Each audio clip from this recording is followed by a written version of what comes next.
DMK മുന്നണിയിലെ CPIM, CPI, Viduthalai സിരുതൽ കക്ഷി എന്നിവരൊക്കെയും TVKയ്ക്ക് പിന്തുണ നൽകുമെന്നാണ് സൂചന. ഇന്നലെ പാർട്ടി അധ്യക്ഷന്മാർ മുൻ മുഖ്യമന്ത്രി MK സ്റ്റാലിനുമായും മുതിർന്ന DMK നേതാക്കളുമായും ചർച്ചകൾ നടത്തിയിരുന്നു. സ്റ്റാലിന്റെ അനുമതിയോടുകൂടി TVKയ്ക്ക് പിന്തുണ പ്രഖ്യാപിക്കാനാണ് നീക്കങ്ങൾ. സുജിചന്ദ്രൻ വിവരങ്ങളുമായി ചേർന്നുണ്ട് തത്സമയം ചെന്നൈയിൽ നിന്ന്. Sujichandran, good morning. വിജയുടെ പാർട്ടിക്ക് ഇന്നെങ്കിലും സത്യപ്രതിജ്ഞയ്ക്കുള്ള വഴി തുറക്കുമോ, അതിനുള്ള പിന്തുണ കിട്ടുമോ എന്നുള്ളതാണ്. ഇടതു പാർട്ടികളും VCKയും ഒക്കെ പിന്തുണ പ്രഖ്യാപിക്കുമെന്നറിയുന്നു. നിലവിൽ തമിഴകത്ത് നടക്കുന്ന നീക്കങ്ങൾ എങ്ങനെയാണ് സുചന്ദ്രൻ?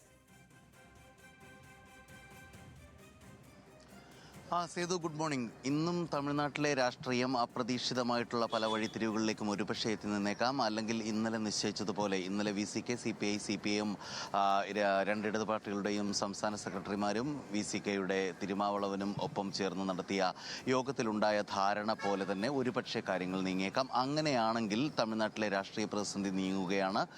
TVKയുടെ നേതൃത്വത്തിലുള്ള സർക്കാർ ഇന്നല്ലെങ്കിൽ നാളെ അധികാരമേറാനുള്ള സാധ്യതകളൊക്കെ ഉണ്ട്. അപ്പോഴും ഗവർണർ എന്ത് നിലപാടെടുക്കും എന്നുള്ളതാണ്. ഇത് കത്തായി എഴുതിയാണോ കൊടുക്കാൻ പോകുന്നത് പിന്തുണ എന്നുള്ള കാര്യമൊക്കെയാണ്. അതിലൊക്കെ അപ്പുറം ഇന്ന് 10 മണിക്ക് CPIയുടെയും CPIഎമ്മിൻ്റെയും സംസ്ഥാന നേതൃയോഗങ്ങൾ നടക്കുന്നുണ്ട്. ഈ നേതൃയോഗങ്ങളാണ് ഈ തീരുമാനമെടുക്കേണ്ടത്. ആ യോഗത്തിൽ ഇങ്ങനെ പിന്തുണ കൊടുക്കാനുള്ള ഒരു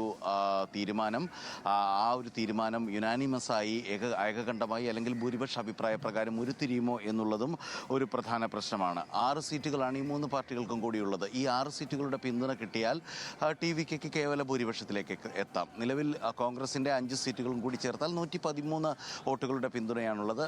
അതിൻ്റെ കൂടെ VCK 2, CPI 2, CPM 2 എന്നിങ്ങനെ 6 സീറ്റുകൾ കൂടി ചേർത്താൽ 119 എന്ന കേവല ഭൂരിപക്ഷം മറികടക്കാൻ TVKയ്ക്ക് ഇതോടെ കഴിയും. ഇന്നലെ വൈകുന്നേരം DMK MLAമാരുടെ യോഗം, നിയുക്ത MLAമാരുടെ യോഗം അവരുടെ സംസ്ഥാന കമ്മിറ്റി ഓഫീസായ അണ്ണ അറിവാലയത്തിൽ ചേർന്നിരുന്നു. അതിനുശേഷം DMK വക്താവായ TKS ഇളങ്കോവൻ മാധ്യമങ്ങളോട് സംസാരിക്കുകയും ചെയ്തു. കോൺഗ്രസ് കാണിച്ച രാഷ്ട്രീയ വഞ്ചനയെ അപലപിക്കാൻ വേണ്ടിയാണ് യോഗം വിളിച്ചു ചേർത്തത് എന്നാണ് TKS ഇളങ്കോവൻ പറഞ്ഞത്. ഒപ്പം ചേർന്നിട്ട് മുന്നണിയോട് ആലോചിക്കാതെയാണ് കോൺഗ്രസ് പിന്തുണ കൊടുത്തത്. അതൊരു രാഷ്ട്രീയ മര്യാദ ഇല്ലായ്മയാണ്.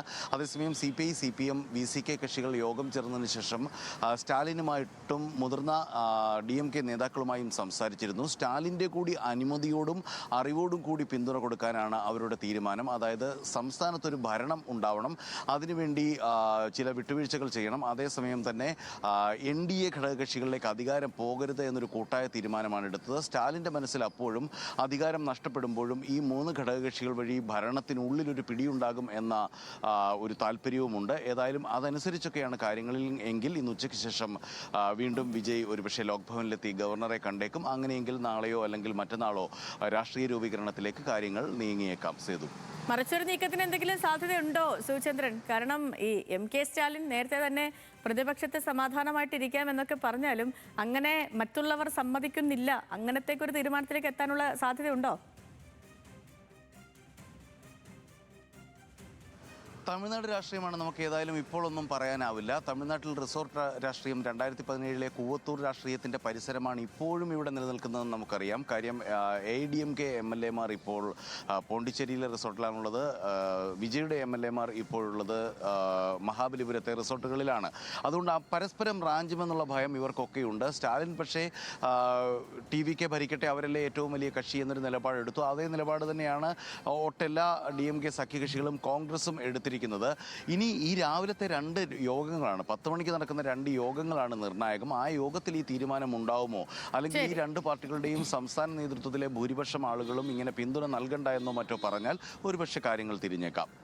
ഓക്കെ സുചന്ദ്രൻ, ശരി. അപ്പം തമിഴകത്തെ സംബന്ധിച്ചും ഇന്ന് ഏറ്റവും നിർണായകമായ ദിവസമാണ്. ഇന്ന് TVKയ്ക്ക് അവിടെ ഭരിക്കാൻ കഴിയുമോ, അതോ എന്ത് നിലപാട് ഇവരൊക്കെ എടുക്കുമെന്നുള്ളതാണ് അല്ലേ? ഭൂരിപക്ഷം തെളിയിക്കാനായിട്ട് ഗവർണർ ഇങ്ങനെ ഒരു ഭൂരിപക്ഷം മുഴുവൻ തെളിയിച്ചെങ്കിൽ മാത്രമേ അല്ലേ ഈ സത്യപ്രതിജ്ഞയ്ക്ക് അവസരം നൽകുകയുള്ളൂ എന്ന നിലപാടിൽ ഗവർണർ നിൽക്കുന്നത് കൊണ്ട് തന്നെ കാര്യങ്ങൾ കുറച്ചധികം പ്രശ്നമാണ് TVKയ്ക്ക്. നോക്കാം എന്താകും തമിഴകത്തിൻ്റെ ഭാവി എന്ന്. പ്രിയപ്പെട്ടവരെ, നമുക്കതേ സമയം